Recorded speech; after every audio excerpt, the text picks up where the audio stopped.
Now, a preliminary assessment by the UN Environment Programme this year found that the destruction of Gaza is causing new risks to human health and the environment.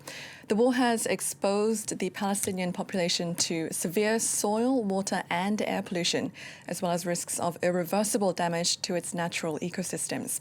Well, joining me now to discuss is Elaine Donderer from the Arava Institute for Environmental Studies. Great to have you with us today, Elaine.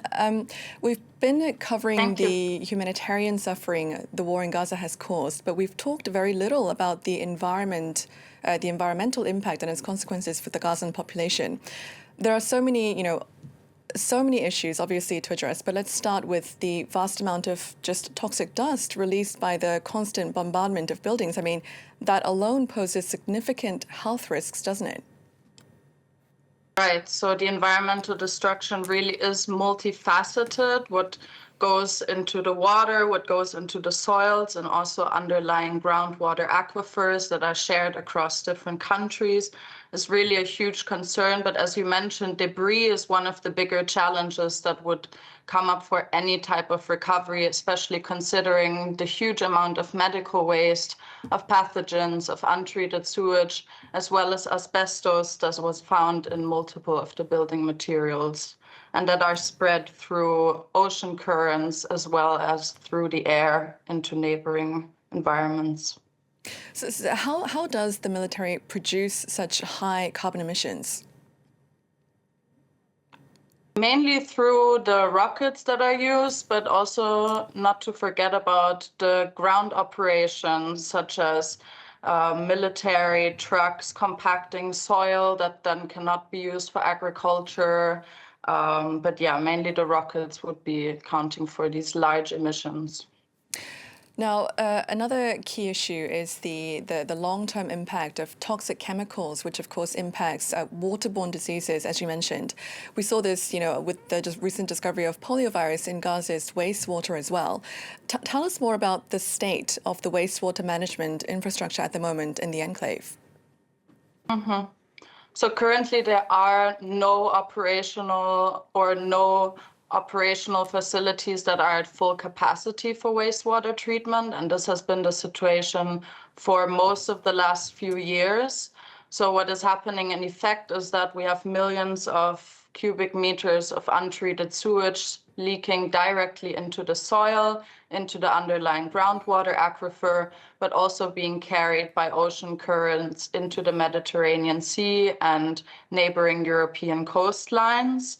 As well as what is a huge concern for us is that the region of Gaza always served as a vital pit stop for migratory birds. 500 million birds travel through these areas every year. And the big concern is that another pathogen could be picked up by these birds and carried into different contexts. I'm also wondering about, the way in which war and greenhouse gas emissions are related, because the 2 million residents are more vulnerable to the impacts of climate change than ever as well, aren't they? Mm-hmm.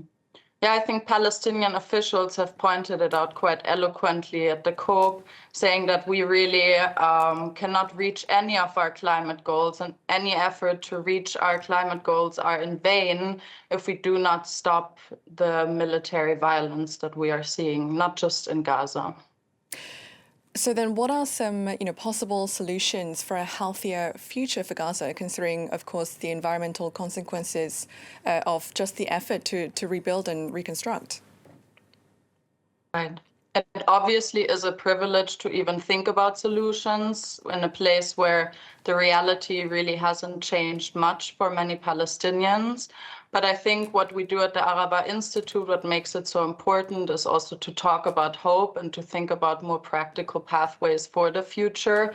And civil society, particularly Palestinian civil society and innovative startups, have been great at addressing some of these challenges, if it is through recycling rubble into new building materials, using biofiltration methods to treat the wastewater, particularly around IDP camps, and to also give more psychosocial support in these really difficult times that will be essential for any kind of recovery, because trauma can be debilitating, and if you want people to move through trauma, you need to empower them and make sure that they can themselves act and be an integral part of the conversation.